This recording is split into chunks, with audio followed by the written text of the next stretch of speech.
എപ്പിസോഡിന്റെ തുടക്കത്തിൽ നമ്മളെ കാണിക്കുന്നത് കെൽവിനാണെങ്കിൽ നടന്ന സംഭവങ്ങളെല്ലാം ആലോചിച്ചിട്ട് ഡ്രിങ്ക്സ് കുടിച്ചോണ്ടിരിക്കാണ്. The peak of the moment എന്ന് പറയുന്ന പോലെ അവസാനം അവൻ തന്നെ സൂസൈഡ് ചെയ്താലോ എന്ന് വരെ അവൻ ചിന്തിച്ചു പോയിട്ടുണ്ട്. ആ സമയത്താണ് അങ്ങോട്ടേക്ക് വീറ് കയറി വരുന്നത്.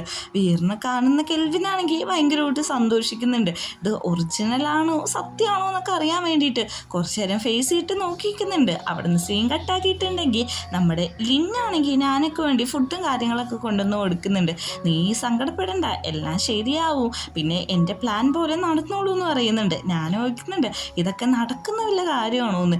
ഞാൻ ഈ കുഞ്ഞു പോലെ ഇരിക്കുന്നതെന്നുള്ളൂ, പക്ഷെ എൻ്റെ പ്ലാനിങ് എല്ലാം അടിപൊളിയായിട്ട് നടക്കും എന്ന് പറയുന്നുണ്ട്. പിന്നെ നമ്മുടെ ഞാനയുടെ അച്ഛനും അമ്മയും മരിച്ചതിൻ്റെ ഒരു ചെറിയത് നമ്മുടെ ലിന്നാണെങ്കിൽ ചെറുപ്പത്തിൽ കേട്ടിട്ടുണ്ടായിരുന്നു.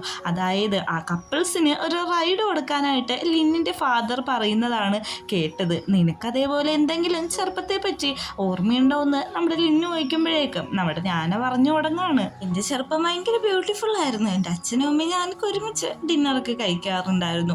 അങ്ങനെ ഒരു ദിവസം ഞാൻ ബുക്കിൽ കളർ ചെയ്തുകൊണ്ടിരിക്കുമ്പോഴാണ് അമ്മ അങ്ങോട്ട് കയറി വരുന്നത്. ഫുഡ് റെഡിയായോ അമ്മ എന്ന് വയ്ക്കുമ്പോഴേക്കും ഇപ്പം ഉണ്ടാക്കി തരാമെന്ന് പറയുന്നുണ്ട്. പക്ഷെ അമ്മ പോകുമ്പോഴേക്കും അമ്മയുടെ കയ്യിലുള്ള ഒരു റെക്കോർഡ് നോക്കുന്നുണ്ട്. അത് നമ്മുടെ കുഞ്ഞ് ഞാനാണെങ്കിൽ ഭയങ്കരമായിട്ട് ഒബ്സർവ് ചെയ്യുന്നുണ്ട്. പ്രസൻറ്റിൽ ആ കാര്യം പറയുമ്പോഴേക്കും നമ്മുടെ ലിന്നു പറയാണ് എന്തെങ്കിലും ഒരു തെളിവ് ആ വീട്ടിൽ തന്നെ ഉണ്ടാവും, നീ പേടിക്കണ്ട, നമുക്ക് രണ്ടുപേർക്കും കൂടി അവിടെ പോയി അന്വേഷിക്കാം. അതല്ല, ഞാൻ വേറൊരു കാര്യം ചോദിച്ചിട്ട് നിനക്ക് എന്നെ ഇഷ്ടമാണോ എന്ന് ചോദിക്കുന്നുണ്ട്. എനിക്ക് നിന്നേന്ന് പറഞ്ഞിട്ട് നമ്മുടെ ഞാനാണെങ്കിൽ ഒരു കിസ് കൊടുക്കുന്നുണ്ട്. നിനക്ക് വേണ്ടിയിട്ട് ഞാനൊരു സാധനം മേടിച്ചിട്ടുണ്ടെന്ന് പറഞ്ഞിട്ട് ഒരു കീ ചെയിൻ പെൻഡന്റ് അവൾക്ക് കൊടുക്കുന്നുണ്ട്. ഇത് ഇനി നിന്റെ ഹൗസ് കീൻ്റെ ഒപ്പം എപ്പോഴും വെച്ചേക്കണമെന്ന് പറയുന്നുണ്ട്. അങ്ങനെ അവർ രണ്ടുപേരും കൂടി അവിടെ സന്തോഷത്തോടെ ഇരിക്കുന്നതും നമ്മളെ കാണിക്കുന്നുണ്ട്. വീറാണെങ്കിൽ കെൽവിൻ്റെ അടുത്ത് സംസാരിക്കാൻ വേണ്ടിയിട്ട് വന്നേക്കാണ്. നിന്റെ കാര്യം ആലോചിച്ചിട്ട് ശരിക്കും ഞാൻ പേടിച്ചു പോയായിരുന്നു. നീ മരിച്ചെന്നാണ് വിചാരിച്ചത്. ഇത് ഞാൻ ശരിക്കും മരിച്ചെന്നാണ് വിചാരിച്ചത്. പക്ഷെ എങ്ങനെയാണ് ഞാൻ രക്ഷപ്പെട്ടതെന്ന് പോലും എനിക്കറിയില്ല.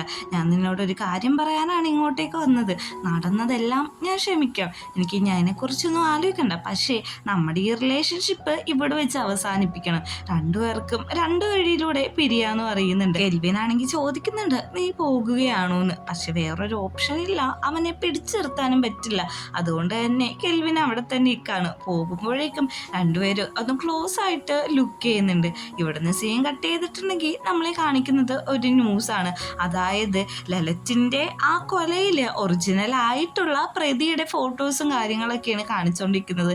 ഇതിനൊക്കെ ചുക്കാൻ നിന്നിട്ടുള്ള പോലീസ് ഓഫീസറിൻ്റെ ഫോട്ടോ കാര്യങ്ങളൊക്കെ കാണിക്കുന്നുണ്ട്. ഇതെല്ലാം അറിഞ്ഞിട്ട് നമ്മുടെ ലിന്നിൻ്റെ അച്ഛൻ ഭയങ്കര ദേഷ്യത്തിലാണ്. കാരണം ഇവരുടെ ഇടയിൽ കിടന്ന് കളിച്ചതെല്ലാം കെന്നാണല്ലോ. ഇനി ഇതേപോലത്തെ ഉടായ്പ പരിപാടിക്കൊക്കെ നിർത്തിയേക്ക്, എൻ്റെ കയ്യിൽ നിന്ന് അതിന് കളയാൻ പൈസ ഇല്ല എന്ന് പറയുന്നുണ്ട്. അവനൊരു ബുക്കും അദ്ദേഹം കൊടുക്കുന്നുണ്ട്. ആ ബുക്കിൻ്റെ കവർ പേജിൽ തന്നെയുണ്ട് 7 ഗുഡ് ഹാബിറ്റ് എന്ന്. അവരുടെ ഹാബിറ്റുകൾ എങ്ങനെയാണ് പീപ്പിളിനെ എഫക്റ്റ് ചെയ്യാന്നുള്ളതിൻ്റെ ഒരു സിമ്പിളായിട്ടാണ് അദ്ദേഹം അത് കൊടുത്തത്. അതുകൊണ്ട് തന്നെ നമ്മുടെ കെന്നിന് നല്ല ദേഷ്യം വരുന്നുണ്ട്. അവൻ ആ ബുക്കൊക്കെ അവിടെ വെച്ച് തന്നെ വലിച്ചെറിയുന്നുണ്ട്. അടുത്ത സീനിൽ നമ്മളെ കാണിക്കുന്നത് ലാവിഡും വീറും പിന്നെ ഞാനേ ലിന്നും എല്ലാവരും കൂടി ലളിറ്റിൻ്റെ ആ മൃതദേഹത്തിൻ്റെ അടുത്ത് പോയേക്കാണ്. അവിടെ ചെല്ലുമ്പോഴേക്കും ഓൾറെഡി ആരോ ആദ്യം ഒരു ബൊക്കറ്റ് വെച്ചിട്ടുണ്ടാവും. അവരെല്ലാവരും ബൊക്കറ്റ് വെച്ചിട്ട് പ്രാർത്ഥിക്കുന്നുണ്ട്. ലാവിഡ് പറയുന്നുണ്ട് ഇത്രയൊക്കെ ആയിട്ടും നമ്മുടെ അനിയനെ കൊന്നത് ആരാന്ന് അറിഞ്ഞിട്ട് പോലും നമുക്കതിൽ ഒന്നും ചെയ്യാൻ പറ്റുന്നില്ലല്ലോ എന്ന് അവനോട് പ്രാർത്ഥിക്കുന്നുണ്ട്. നിനക്ക് വേണ്ടിയിട്ട് നിന്റെ ചേട്ടനായ എനിക്ക് ഒന്നും തന്നെ ചെയ്തു തരാൻ പറ്റിയില്ലെന്ന് വീറും സംസാരിക്കുന്നുണ്ട്. അവൻ പറയുന്നത് നിനക്ക് വേണ്ടിയിട്ട് ഞാൻ നിന്റെ സിബ്ലിങ്സിനെ കൊണ്ടുവന്നിട്ടുണ്ട്, പക്ഷെ നീ മാത്രമല്ല ജീവനോടെ അത് കാണാനായിട്ട്. എന്തായാലും നമുക്ക് അടുത്ത് തന്നെ കാണാമെന്നും പറയുന്നുണ്ട്. അങ്ങനെ അവിടുന്ന് എല്ലാവരും കൂടി പോകുന്നുണ്ട്. അടുത്തൊരു ബുദ്ധൻ്റെ പ്രതിമയുണ്ട്, അതിൽ പ്രാർത്ഥിക്കുന്നുണ്ട്. വോയിസ് ഓവർ ഇനി എല്ലാവരും കരയേറിയിട്ട് പോകാൻ പോകുന്ന രീതിയിലാണ് സംസാരിക്കുന്നത്. അങ്ങനെ നമ്മുടെ CEO ആയിട്ടുള്ള വീറാണെങ്കിൽ അവൻ്റെ കമ്പനിയിൽ പുതിയതായിട്ട് ഇൻചാർജ് ചെയ്യാണ്. ഇത് അവിടുത്തെ ബ്രേക്കിംഗ് ന്യൂസായിട്ട് ബാങ്കോക്ക് ന്യൂസ് TVസിലെല്ലാം വരുന്നുണ്ട്. ഷെയർ ഹോൾഡേഴ്സൊക്കെ ഭയങ്കര ഹാപ്പിയാണ് CEO ആയിട്ട് നമ്മുടെ വീറ് വന്നേക്കുന്നതിൽ. ഇനി ആദ്യം ബുക്കറ്റ് വെച്ചത് ആരാന്ന് നമുക്ക് അറിയണ്ടേ? അത് വേറെ ആരും അല്ലായിരുന്നു, കെൽവിൻ തന്നെയായിരുന്നു. അതിൻ്റെ ഒരു സിംഗിൾ ഷോട്ടും നമ്മളെ കാണിക്കുന്നുണ്ട്. അങ്ങനെ ഈ ന്യൂസ് എല്ലാം TVയിൽ ഭയങ്കരമായിട്ട് ഹൈപ്പായിട്ട് കത്തിക്കേറാണ്. വീറിൻ്റെ അസിസ്റ്റൻ്റ് ആയിട്ട് നേരത്തെ സ്ഥാനത്ത് നമ്മുടെ ലളിറ്റായിരുന്നെങ്കിൽ ഇപ്പം അത് ഞാനാണ്. അവളെല്ലാ കാര്യങ്ങളും കൃത്യമായിട്ട് ചെയ്യുന്നുണ്ട്. അങ്ങനെ കുറേ കാര്യങ്ങൾ ചെയ്തതിന് ശേഷം അവൾ പറയാണ് ഞാൻ എൻ്റെ നാട്ടിലിട്ട് പോകാൻ പോവാണ്, ലിന്നി കെൽവിൻ്റെ ഒപ്പമാണ് പോകുന്നത്, കുറച്ച് എവിഡൻസ് കളക്ട് ചെയ്യാൻ വേണ്ടിയിട്ടാണെന്ന്. ഓക്കെ നീ പൊക്കോ, പക്ഷെ നിങ്ങൾ രണ്ടുപേരും ഭയങ്കര സേഫായിട്ടും കെയർ ആയിട്ടും ഇരിക്കണം, എന്നാണ് എപ്പോഴും പറ്റുന്നതെന്ന് നിനക്ക് പറഞ്ഞു തരേണ്ട ആവശ്യമില്ലല്ലോ എന്ന്. അങ്ങനെ അവിടുന്ന് സീൻ കട്ടാക്കിയിട്ടുണ്ടെങ്കിൽ നാനയുടെ ഹോം ടൗൺ ആണ് കാണിക്കുന്നത്. അവളാണെങ്കിൽ ലിന്നിനോട് തൻ്റെ കൂടെ താമസിച്ച നെയ്ബേഴ്സിൻ്റെ കഥകളൊക്കെ പറഞ്ഞുകൊണ്ട് കിടക്കാണ്. അപ്പോഴാണ് നമ്മുടെ ലിന്നിൻ്റെ കാലിൽ ഷൂസിൽ കുറച്ച് അഴുക്ക് പറ്റിയത് കാണുന്നത്. ക്ലീൻ ചെയ്ത് തരാമെന്നൊക്കെ പറഞ്ഞിങ്ങനെ നോക്കുമ്പോഴേക്കും അതിൻ്റെ ഒന്നും ആവശ്യമില്ല, ഞാൻ ഇപ്പോഴേ വലിയ കുട്ടിയായില്ലേന്ന്, എൻ്റെ കൈ പിടിക്ക് പ്രിൻസസ്, നമുക്ക് ഒരുമിച്ച് കൗണ്ട് ചെയ്ത് കിടക്കാമെന്ന് പറയുന്നുണ്ട്. ഇതെന്താ ഇങ്ങനെ സംസാരിക്കുന്നതെന്ന് നോക്കുമ്പോഴേക്കും എൻ്റെ അച്ഛൻ അമ്മേനോട് പറയുന്നതാണെന്ന് പറയുന്നുണ്ട്. അപ്പോൾ നീ എന്തെടുക്കുമെന്ന് നോക്കുമ്പോഴേക്കും ഞാൻ അച്ഛൻ്റെ തോളിലാണ് ഇരുന്നുകൊണ്ടിരുന്നേന്ന്. പെട്ടെന്ന് തന്നെ നമ്മുടെ ലിന്നാണെങ്കിൽ കൈ തിരിച്ചു പിടിച്ചിട്ട് ഒരു കിസ് കൊടുക്കുന്നുണ്ട്. എന്നിട്ട് പറയുന്നുണ്ട് വരൂ പ്രിൻസസ്, നമുക്ക് ഒരുമിച്ച് കൗണ്ട് ചെയ്ത് നടക്കാന്ന്. അങ്ങനെ അവരവിടെ ഹാപ്പി ആയിട്ട് നടക്കുന്നത് നമ്മൾ കാണിക്കുന്നുണ്ട്. നടന്ന് ഒടുക്കം ഞാനയുടെ വീടെത്തിയിട്ടുണ്ട്. വീട്ടിലെത്തുന്നതും ഞാനാണെങ്കിൽ അവളുടെ അച്ഛൻ്റെ അമ്മയുടെയും ഫോട്ടോ കൊണ്ടിട്ട് ഒന്ന് സ്റ്റക്കായി പോകുന്നുണ്ട്. സാരില്ല ബാ നമുക്ക് സെർച്ച് ചെയ്യാന്ന് പറഞ്ഞിട്ട് രണ്ടുപേരും കൂടി 2 റൂമിലായിട്ടാണ് സെർച്ച് ചെയ്യാൻ കയറുന്നത്. നമ്മുടെ ഞാനൊക്കെ അവിടെ ഇരിക്കുന്ന ഒരു ബോക്സിൽ നിന്ന് അമ്മ പണ്ട് പിടിച്ച ആ റെക്കോർഡർ കിട്ടാണ്. അവളാണെങ്കിൽ ഇത് കിട്ടിയ ഉടനെ ലിന്നിനെ വിളിക്കുന്നുണ്ട്. ഇതാണ് ഞാനെന്ന് പറഞ്ഞ റെക്കോർഡർ, പക്ഷെ വേറൊരു പ്രശ്നമുണ്ട്, ഇത് പൊട്ടിയിട്ടാണല്ലോ ഇരിക്കുന്നതെന്ന്. അത് കുഴപ്പമില്ല, നമുക്കിത് സർവീസ് സെന്ററിൽ കൊടുത്തിട്ട് സെറ്റാക്കാന്ന്. അങ്ങനെ അവർ തിരിച്ച് ബാങ്കോക്കിലേക്ക് എത്തുന്നുണ്ട്. പിറ്റേ ദിവസം വർക്കിന് കയറിയ അവളാണെങ്കിൽ വീറിനോട് കാര്യങ്ങളെല്ലാം പറയുന്നുണ്ട്. അങ്ങനെ നിൽക്കുമ്പോഴാണ് നമ്മുടെ ഞാനൊക്കെ ഒരു ഫോൺ കോൾ വരുന്നത്. അവളാണെങ്കിൽ എല്ലാവരോടും എക്സ്ക്യൂസ് പറഞ്ഞിട്ട് കോൾ അറ്റൻഡ് ചെയ്യുന്നുണ്ട്. കോൾ അറ്റൻഡ് ചെയ്ത് അവള് ശരിക്കും ഒന്ന് ഷോക്ക് ആവുന്നുണ്ട്. പെട്ടെന്ന് തന്നെ നമ്മുടെ വീറിന്റെ ഫോണിലേക്കും ആ മെസ്സേജ് പാസ് ആവുന്നുണ്ട്. മെസ്സേജ് കണ്ട ഉടനെ അവന്റെ മുമ്പിൽ വ്യക്തികളോട് ഇപ്പൊ വരാന്ന് പറഞ്ഞിട്ട് അവൻ അവിടെ നിർത്തിയിരിക്കുന്ന അതേ സെക്കൻഡിലാണ് അങ്ങോട്ടേക്ക് കെൽവിനും വരുന്നത്. കെൽവിനും നമ്മുടെ വീറും തമ്മിൽ കാണുന്നില്ലെങ്കിലും ഒരേ ടൈമിങ്ങിനാണ് ക്രോസ് ചെയ്യുന്നത്. അവിടെ ചെല്ലുമ്പോഴാണ് നമ്മുടെ വീറ് മനസ്സിലാക്കുന്നത് ഈ ഒരു ബിൽഡിങ്ങിന്റെ ഒരു പ്രോഫിറ്റ് നമ്മുടെ കെൽവിന്റെ പേരിലുണ്ട്. അവനുണ്ട് ഇന്നത്തെ മീറ്റിങ്ങിനെന്നുള്ള കാര്യം, അവനും ഈ കാര്യം അറിയുന്നുണ്ട് നമ്മുടെ വീറുണ്ട് ഇന്ന് മീറ്റിങ്ങിനെന്നുള്ളത്. പെട്ടെന്ന് തന്നെ ഒരു ഗിൽറ്റി ഫീലിംഗ് അവന് തോന്നുന്നുണ്ട്. നേരെ ഓപ്പോസിറ്റ് വന്നത് നമ്മുടെ വീറാണ്, അവനൊന്നും പറയാൻ പറ്റുന്നില്ല. അങ്ങനെ മീറ്റിംഗ് തുടങ്ങുന്നുണ്ട്. അവിടുത്തെ MD ആണെങ്കിൽ ഓരോ കാര്യങ്ങളെ പറ്റി സംസാരിക്കുന്നുണ്ട്. അങ്ങനെ അവസാനം പ്രൊജക്റ്റിനെ പറ്റി സംസാരിക്കാൻ വേണ്ടിയിട്ട് നമ്മുടെ വീറിനെ അങ്ങോട്ട് വിളിക്കുകയാണ്. വീറും അതിനെപ്പറ്റി നന്നായിട്ട് സംസാരിക്കുന്നുണ്ട്.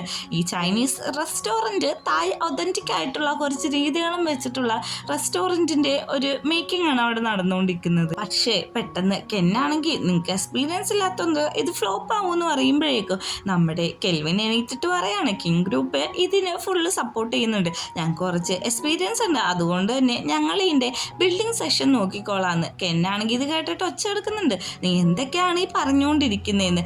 അങ്ങനെ നമ്മുടെ കെൽവിനാണെങ്കിൽ അവൻ്റെ എക്സ്പീരിയൻസ് സർട്ടിഫിക്കറ്റ് എല്ലാം അവിടുത്തെ MDക്ക് സബ്മിറ്റ് ചെയ്യാണ്. അവർക്കും അത് ഓക്കെയാണ്. അങ്ങനെ ഒഫീഷ്യലി അവർ പിന്നെയും ബിസിനസ് പാർട്ട്ണർ ആയിരിക്കുകയാണ്. അവിടെ നിന്ന് എലിവേറ്ററിൻ്റെ അടുത്ത് നിൽക്കുന്ന നമ്മുടെ കെൽവിൻ്റെ അടുത്തേക്ക് വീറ് വന്നിട്ട് സംസാരിക്കുന്നുണ്ട്. നമുക്കൊരു പുതിയ തുടക്കമാവാം, നമ്മളിപ്പോൾ ബിസിനസ് പാർട്ട്നേഴ്സ് അല്ലേ, എൻ്റെ പേര് വീറെന്നാന്ന് പറഞ്ഞിട്ട് അവൻ കൈ കൊടുക്കുന്നുണ്ട്. കെൽവിനും ഷൈക്കാൻ്റെ കൊടുക്കുന്നുണ്ട്. പക്ഷെ അവൻ പെട്ടെന്ന് എന്തോ ആലോചിച്ചിട്ട് ആ കൈ അങ്ങ് വിടിയിപ്പിച്ചിട്ട് എലിവേറ്ററിൽ കയറി പോവുകയാണ്. അതേ സമയത്താണ് ലിന്നും ഞാനേയും കൂടി അങ്ങോട്ട് വരുന്നത്. ഞാൻ ലിന്നിൻ്റെ അപ്പോൾ ഒരു ഡേറ്റിന് പൊക്കോട്ടെ നോക്കുമ്പോൾ പൊക്കോളാനും പറയുന്നുണ്ട്. അന്ന് രാത്രിയാണെങ്കിൽ കെൽവിനാണെങ്കിൽ എല്ലാ ദിവസത്തെ പോലെയും എല്ലാ നടന്ന കാര്യങ്ങളും സ്വപ്നം കണ്ടിട്ട് ഞെട്ടി അണിയിക്കുന്നുണ്ട്. ഇപ്പോഴത്തെ അവൻ്റെ മെയിൻ ആയിട്ടുള്ള ഹോബി എന്താണെന്ന് വെച്ചിട്ടുണ്ടെങ്കിൽ സെൽഫ് ഹാമിങ് ആണ്. അതായത് സ്വന്തമായിട്ട് വേദനിപ്പിച്ചിട്ട് ആ വേദനയിൽ നിന്ന് അവനൊരു സുഖം കണ്ടെത്തുന്നുണ്ട്. അവനാണെങ്കിൽ പണ്ട് വീറ് കൊടുത്ത പപ്പിക്കുട്ടിയെയും കെട്ടിപ്പിടിച്ച് ഭയങ്കരമായിട്ട് സന്തോഷത്തോടെ ഇരിക്കുന്ന സമയത്ത് ഷെയർ ഹോൾഡേഴ്സൊക്കെ വിളിക്കുന്നുണ്ട്. ഞാൻ VP ഗ്രൂപ്പായിട്ട് കോണ്ടാക്ട് ചെയ്തതും അവരായിട്ട് ഒരു പ്രൊജക്റ്റിൽ ഒപ്പിട്ടതും ഉറപ്പാണ്, ഇനി അതിൽ യാതൊരു മാറ്റമല്ലാന്ന്. അങ്ങനെ വീറിനെ സപ്പോർട്ട് ചെയ്യുന്നുണ്ട്. പിറ്റേ ദിവസം തൊട്ട് അതിൻ്റേതായ മീറ്റിങ്ങും കാര്യങ്ങളെല്ലാം നടക്കുന്നുണ്ട്. പക്ഷേ ഈ കൈയൊക്കെ മുറിഞ്ഞിരിക്കുന്നതുകൊണ്ട് തന്നെ നമ്മുടെ കെൽവിന് ഇടയ്ക്കിടയ്ക്ക് കൈവേദന വരുന്നുണ്ട്. ഇവൻ കൈ പിടിക്കുന്നത് വേദനയുള്ള ഫേസും എല്ലാം നമ്മുടെ വീറ് നോട്ട് ചെയ്യുന്നുണ്ട്. എന്ത് പറ്റിയെന്ന് ചോദിക്കുമ്പോഴേക്കും എനിക്ക് കുഴപ്പമൊന്നുമില്ല, വാഷ്റൂമിൽ പോയിട്ട് വരാമെന്ന് പറയുന്നുണ്ട്. പക്ഷേ വാഷ്റൂമിലേക്കും നമ്മുടെ വീറ് വരുമ്പോഴേക്കും അവനോടൊന്നും സംസാരിക്കാൻ നിൽക്കാതെ അവിടുന്ന് കെൽവിൻ പോകുന്നുണ്ട്. ഇവൻ ഇങ്ങനെ അവോയ്ഡ് ചെയ്യുന്നതെല്ലാം വീറിൻ്റെ മനസ്സിൽ ഒരു ചെറിയ സങ്കടം ഉണ്ടാക്കുന്നുണ്ട്. പിറ്റേ ദിവസം മീറ്റിങ്ങിൻ്റെ സ്ഥാനത്ത് നമ്മുടെ കെൽവിന് പകരം ലിന്നാണ് വരുന്നത്. അതെന്താണെന്ന് ചോദിച്ചിരിക്കുമ്പോൾ തന്നെ നമ്മുടെ കെൽവിൻ അങ്ങോട്ട് വരുന്നുണ്ട്. പറയുന്നുണ്ട് ഇവരുടെ ഈ പ്രൊജക്റ്റ് ഈച്ച കോപ്പി ആക്കിയിട്ട് വേറൊരു കമ്പനി, അതായത് നമ്മുടെ കെന്നിൻ്റെ കമ്പനി തന്നെ പ്രോസസ്സ് ചെയ്തിട്ടുണ്ട്. പക്ഷേ നമ്മുടെ വീറ് പറയുന്നുണ്ട് നിങ്ങളൊന്നും കൊണ്ടും പേടിക്കണ്ട, ഞാനിത് ഓൾറെഡി രജിസ്റ്റർ ചെയ്തിട്ടുണ്ട്, ഇനി ആ പ്രൊജക്റ്റ് വന്നാലും കോപ്പി റൈറ്റ് കിട്ടിക്കോളൂ എന്ന്. അങ്ങനെ നിൽക്കുമ്പോൾ നമ്മുടെ കെൽവിൻ്റെ കൈ പിന്നെയും വേദന എടുക്കുന്നുണ്ട്. അവൻ പോകാനായിട്ട് ഇറങ്ങുന്നുണ്ട്, നമ്മുടെ വീറ് വിളിക്കുന്നുണ്ടെങ്കിലും അവൻ നിൽക്കുന്നില്ല. എന്താ നിൻ്റെ കൈക്ക് പറ്റിയത്, നന്നായിട്ട് വേദനയുണ്ടെന്ന് ചോദിക്കുന്നുണ്ട്. അതൊന്നും ഒന്നുമല്ല, നീ നമ്മുടെ പ്രൊജക്റ്റിൻ്റെ കാര്യം നോക്കണമെന്ന് പറയുമ്പോഴേക്കും ഇല്ല നീ നിൻ്റെ സെൽഫ് നന്നായിട്ട് നോക്കണമെന്ന് പറയുന്നുണ്ട്. നോക്കിക്കോളാന്ന് പറഞ്ഞിട്ട് നമ്മുടെ കെൽവിനെ ഓടന്ന് പോകുന്നുണ്ട്. ഇതെല്ലാം ന്യൂസിലും വരുന്നുണ്ട്. നമ്മുടെ ലിനിൻ്റെ അച്ഛനാണെങ്കിൽ കെന്നിനെ അടിച്ചിട്ട് പറയുന്നുണ്ട് നിനക്ക് ഇതേപോലത്തെ ഓരോ പൊട്ടത്തരങ്ങൾ ചെയ്തിട്ട് എന്താണ് കിട്ടുന്നതെന്ന്, നീ ഇവിടെ വെച്ച് നിർത്തിക്കോ, ഇനി എൻ്റെ പൈസയിൽ തൊട്ട് പോകരുത് അന്നും പറഞ്ഞ് അവിടുന്ന് സീൻ കട്ടാവുന്നുണ്ട്. നമ്മുടെ വീറിനെ ലാവിഡ് ഒന്ന് വിളിക്കുന്നുണ്ട്. രണ്ടുപേരും കൂടി ഒരു ഡിന്നറിനാണ് പോയിരിക്കുന്നത്. രണ്ടുപേരും അവിടെ ഇരുന്ന് സംസാരിക്കുന്നുണ്ട്, പാസ്റ്റിനെ പറ്റിയൊക്കെ സംസാരിക്കുന്നുണ്ട്. ഞാൻ ഡോക്ടർ ആവാൻ കാരണം നീയാന്നും പറയുന്നുണ്ട്. അങ്ങനെ പഴയൊരു ഫ്ലാഷ് ബാക്ക് കാണിക്കുകയാണ്.